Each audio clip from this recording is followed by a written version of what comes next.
اچھا، انی جاعل فی الارض خلیفہ، یہ جو خلیفہ کا لفظ ہے، جب اللہ نے ارشاد فرمایا فرشتوں سے کہ ہم زمین میں خلیفہ بنانے والے ہیں، خلیفہ کا جو لفظ ہے اتنا اپنے اندر راز رکھتا ہے، بہت سے مفسرین اس کو واضح کر کے جا چکے ہیں۔ جو نقطہ میں بیان کر رہا ہوں محمد عبدو انہوں نے ذکر کیا، آپ محقق رشید رضا صاحب کو تفسیر منار میں پڑھیں گے، وہ محمد عبدو اپنے استاد کے حوالے سے ذکر کرتے ہیں، وہ کہتے ہیں کہ خلیفہ کا جو لفظ ہے اس کے اندر بہت سے اقوال ایسے ہیں جو آج کل کے مفسرین کے حوالے سے میں نے تفصیل آپ کو ذکر کر دی،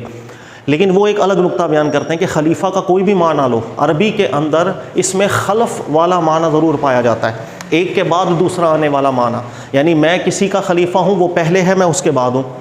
ماں باپ اس دنیا سے رخصت ہو گئے، بعد میں بچے آ گئے، بچوں نے ان کے وسائل پر قبضہ کیا، وہ اب کاروبار کر رہے ہیں، تو ہم کہیں گے بچے جو ہیں ماں باپ کے خلیفہ ہیں۔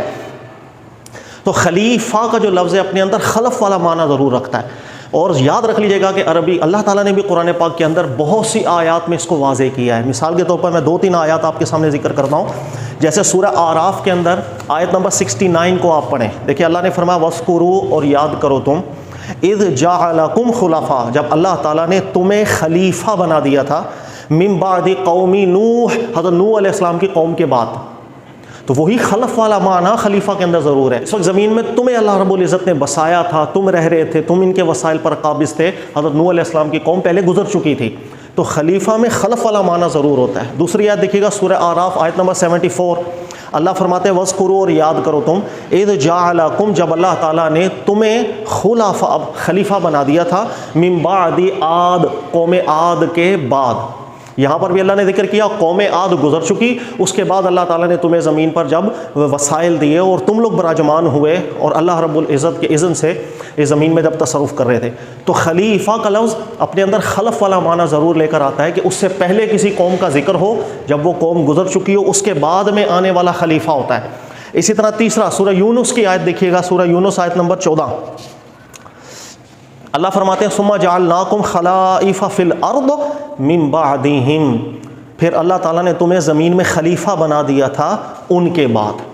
یعنی خلیفہ کا لفظ ہمیشہ کسی ایک قوم پہلے گزر چکی ہو اس کے بعد ہی خلف کا معنی ثابت ہوتا ہے، اس کا اطلاق کامل ہوتا ہے، ورنہ اس کا اطلاق ہمیشہ ناقص ہوتا ہے، اور قرآن پاک سے ہمیشہ اطلاق کامل مراد لیا جاتا ہے جب تک نقص کی طرف دلیل قرآن خود بیان نہ کرے۔ اسی طرح سورہ یونس کی چوتھی آیت دیکھیں، آیت نمبر 73، اللہ فرماتے ہیں فَنَجَّيْنَاهُ وَمَن مَّعَهُ فِي الْفُلْكِ، پھر ہم نے نجات دے دی تھی آپ کو اور جو بھی آپ کے ساتھ تھا کشتی میں، وَجَعَلْنَاهُمْ خَلَائِفَ، پیچھے قوم تباہ ہو گئی پوری، طوفان آیا ساری قوم مر گئی، ایک قوم ختم ہوئی، پھر اللہ نے فرمایا ہم نے ان کو پھر خلیفہ کر دیا زمین کا۔ تو یہ میں نے 4 آیتیں بیان کی ہیں، میرے پاس 13 سے 14 آیتیں ہیں، ٹائم میں بچا رہا ہوں، ایک تصور سمجھ میں آ گیا۔ خلیفہ اپنے اندر خلف والا معنی ضرور رکھتا ہے جو واضح عربی کے اندر اطلاق کامل کے طور پر تقاضا کرتا ہے کہ اس سے پہلے ایک قوم گزر چکی ہو۔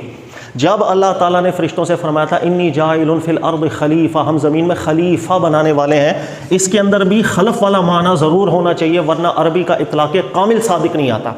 یہی وجہ ہے کہ محمد عبدو صاحب وہ اس جانب مائل ہوئے تھے اور انہوں نے نفیس تحقیق کی تھی اور ذکر کیا حضرت آدم علیہ السلام سے پہلے بھی قوم آباد تھی، وہ قوم ختم ہوئی تھی، اس کے بعد انسان کے اطلاق سے جو حضرت آدم علیہ السلام سے سلسلہ شروع ہوا ہے یہ خلف ہوں گے اور خلیفہ ہوں گے، ورنہ عربی کے اندر خلیفہ کا اطلاق ایسے کیا ہی نہیں جا سکتا کہ براہ راست اگر پہلے کسی قوم کا وجود ختم نہ ہو چکا ہو تو ڈائریکٹلی خلیفہ کا اطلاق نہیں ہوگا کہ اس میں خلف والا معنی ہے وہ صادق ہی نہیں آتا۔ اس لیے محمد عبدو صاحب کا رجحان یہی تھا کہ حضرت آدم علیہ السلام سے پہلے قوم آباد تھی اور وہ قوم انسانوں کے ہی مشابہ تھی۔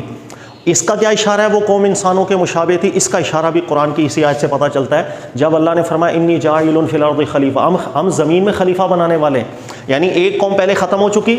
اب ہم ایک نیا آغاز کرنے والے ہیں، حضرت آدم علیہ السلام سے ایک نیا آغاز ہونے والا ہے۔ جیسے میں نے ذکر کیا، دوبارہ دیکھیں، جب اللہ نے تمہیں خلیفہ بنا دیا تھا من بعد عاد قوم ختم ہو گئی، اس کے بعد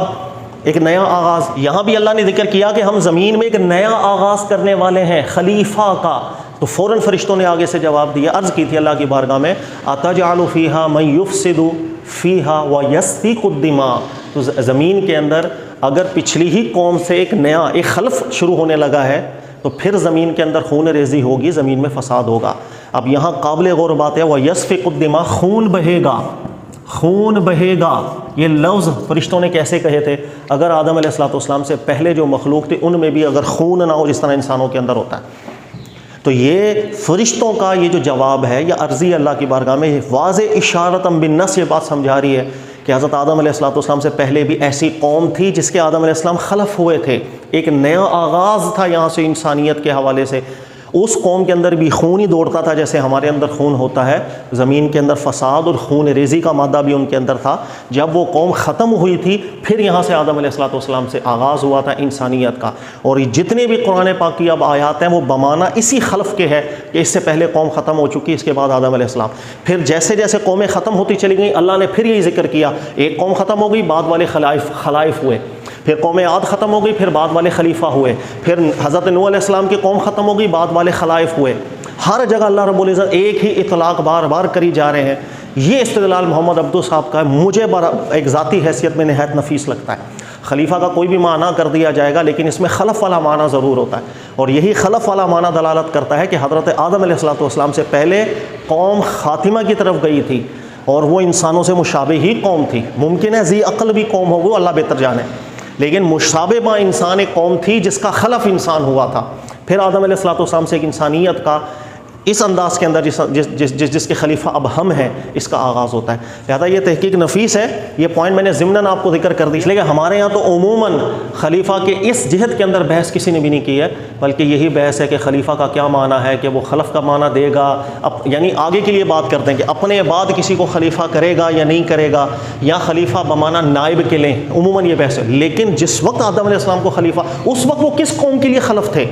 اس نقطے کو بھول جاتے ہیں، لیکن کئی ماضی کے مفسرین اس کو ذکر کر کے گئے ہیں۔ ذاتی حیثیت میں مجھے یہ نقطہ پسند ہے، باقی اللہ رب العزت بہتر جانے۔